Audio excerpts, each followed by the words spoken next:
ভাবুন তো, আপনাকে বলা হলো আপনি এমন জায়গায় যাবেন যেখানে কোনো দুঃখ নেই, কষ্ট নেই, এমনকি মৃত্যু পর্যন্ত নেই। আপনি যা চাইবেন সাথে সাথে তা পাবেন। তখন কি আপনি কিছু চাইবেন, নাকি একটা সময়ের পরে বলবেন সব কিছুই তো আছে, আর কি চাইবো?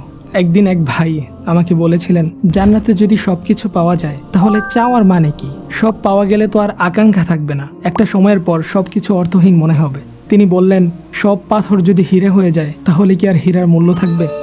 আমরা এই পৃথিবীতে চাই কারণ আমাদের অভাব আছে।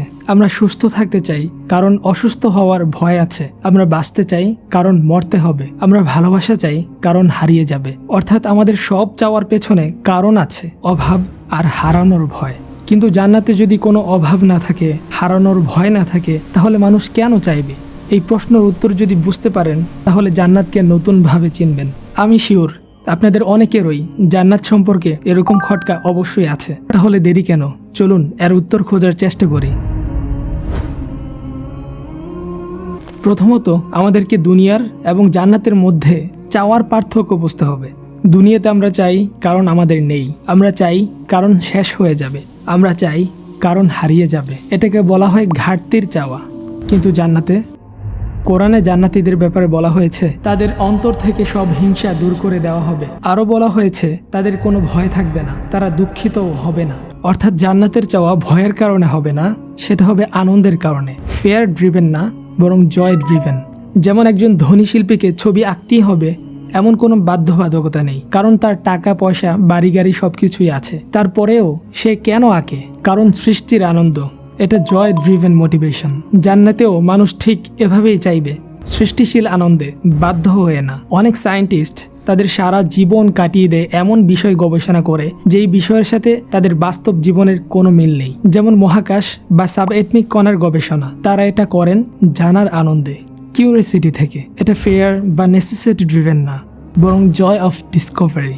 জান্নাতের চাওয়াও হবে এই ধরনের এক্সপ্লোরেশন জয় থেকে। দ্বিতীয়ত, পৃথিবীতে আমাদের নতুনত্ব আনন্দ দেয়। আমরা নতুন কিছু ভালোবাসি, কিন্তু একই জিনিস কিছুদিন পর সেম আনন্দ দেয় না। নতুন ফুল কিনলে প্রথমে খুব ভালো লাগে, কিন্তু একটা সময় পর আর মজা লাগে না। নতুন কাপড় কিনলে ভালো লাগে, কিছুদিন পর পুরনো মনে হয়। নতুন বাসায় উঠলে আনন্দ লাগে, কিছুদিন পর স্বাভাবিক হয়ে যায়। কেন এমনটা হয়? কারণ পৃথিবীর জিনিসগুলো স্থির, স্ট্যাটিক। যে সৌন্দর্য আজ আছে আগামীকালকেও একই থাকবে, যে স্বাদ আজ আছে আগামীকালও একই থাকবে। তাই মানুষের মস্তিষ্ক একই জিনিসে অভ্যস্ত হয়ে যায়। বিজ্ঞান একে বলে ইডোনিক অ্যাডাপ্টেশন। অর্থাৎ একই আনন্দ বারবার পেলে মস্তিষ্ক সেটাকে স্বাভাবিক ধরে নেয়। এই কারণে ডোপামিন কমে যায়, আর তখন মনে হয় আগের মতো ভালো লাগছে না। এজন্য পৃথিবীতে একঘেয়েমি লাগে, কারণ পৃথিবীর জিনিসগুলো পুরনো হয়, কমে যায়, ফিকে হয়ে যায়। কিন্তু জান্নাতের বিষয়টা সম্পূর্ণ আলাদা। রাসূল সাল্লাল্লাহু আলাইহি ওয়াসাল্লাম বলেছেন, জান্নাতে এমন নিয়ামত রয়েছে যা কোনো চোখ দেখেনি, কোনো কান শুনেনি, কোনো মানুষের হৃদয়ে কল্পনাও আসেনি। ইসলামিক স্কলারগণ এই হাদিসের ব্যাখ্যা করতে গিয়ে বলেছেন, জান্নাতের সৌন্দর্য স্থির থাকবে না, বরং নতুন নতুনভাবে প্রকাশ পাবে।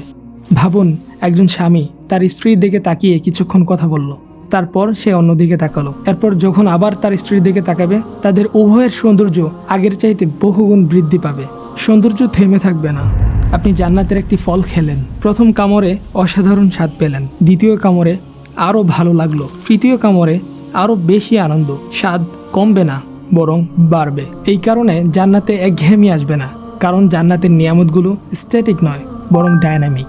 যা বাড়তেই থাকবে, নতুন হতে থাকবে, তাজা হতে থাকবে। কোরআন বলেছে, যখনই তাদেরকে জান্নাত থেকে কোনো ফল খেতে দেওয়া হবে, তারা বলবে, এটাই তো পূর্বে আমাদেরকে খেতে দেওয়া হয়েছিল, আর তাদেরকে তা দেওয়া হবে সাদৃশ্যপূর্ণ করে। এই আয়াতের ব্যাখ্যায় মুফাসসিরগণ বলেন, দেখতে তো একই রকম হবে, কিন্তু স্বাদ ও অনুভূতি নতুন হবে। অর্থাৎ প্রতিবার নতুন অভিজ্ঞতা, নতুন আনন্দ, নতুন স্বাদ। তাই ডোপামিন কমবে না, কারণ নতুনত্ব শেষ হবে না। এই একটা বিষয় বুঝলে জান্নাতে মানুষ কেন চাইবে, এই প্রশ্নের অধিকাংশ উত্তর নিজ থেকেই পরিষ্কার হয়ে যায়। তৃতীয়ত, আমরা মনে করি সব পাওয়া গেলে চাওয়ার আর কোনো মানে থাকবে না। এখানেই মানবিক মনোবিজ্ঞানের সীমা স্পষ্ট। আমাদের মনে হতে পারে সব পাথর যদি হীরে হয়ে যায় তাহলে আর হীরার মূল্য থাকবে না। এটা দুনিয়ার ইকোনমিক ভ্যালুর ক্ষেত্রে ঠিক আছে, কিন্তু জান্নাতের মূল্যবোধ ইকোনমিক নয়, এক্সপিরিয়েন্সিয়াল। মানুষের মস্তিষ্ক নতুন জিনিস পছন্দ করে, মনোবিজ্ঞান একে বলে নোভেলটি সিকিং। কিন্তু মানুষ একই জিনিস বারবার দেখেও আনন্দ পায়। একটা উদাহরণ দেই, আপনি কি এখনও সূর্যোদয়, সূর্যাস্ত দেখতে ভালোবাসেন?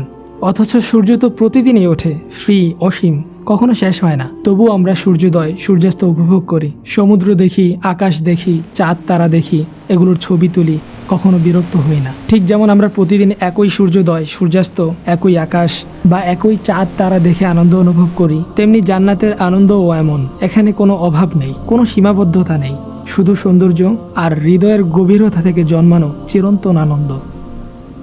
সব পেলে আকাঙ্ক্ষা কমে যায়, এই কথাটা আসলে কতটুকু সত্য? আপনি যদি অনেক বছর টানা সুস্থ থাকেন, তাহলে কি আপনি আর সুস্থ থাকতে চাইবেন না? আপনাকে যদি সবাই ভালোবাসে, তাহলে কি ভালোবাসা আপনার কাছে মূল্যহীন হয়ে যাবে?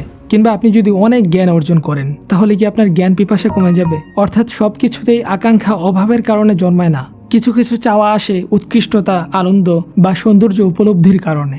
জান্নাতের আনন্দও হবে এই শ্রেণীর। সর্বশেষ কথা হলো, জান্নাত কেমন হবে, জান্নাতের সৌন্দর্য কেমন হবে, এটা পুরোপুরি কল্পনা করার ক্ষমতাও আমাদের দেওয়া হয় নাই। তাই দুনিয়ার মনোবিজ্ঞান দিয়ে জান্নাতের নেয়ামত পুরোপুরি বোঝা কখনোই সম্ভব নয়।